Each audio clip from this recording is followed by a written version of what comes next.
বাংলাদেশের মানুষের গণতান্ত্রিক অধিকার আদায়ের লক্ষ্যে তাগিদ থেকেই আজকে এসেছি। আমি মনে প্রাণে বিশ্বাস করি আমাদের মুক্তিযুদ্ধ হচ্ছে আমাদের প্রাণ।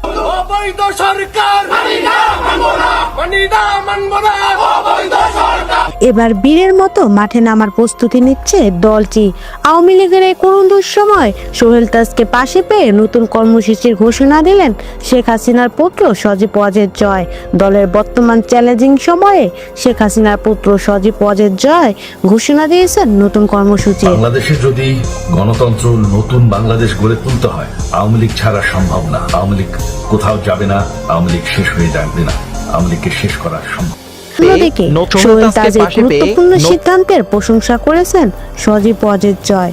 তিনি আওয়ামী লীগের সকল নেতাকর্মীদের একত্রিত হয়ে দলের পাশে থাকার আহ্বান জানিয়েছেন।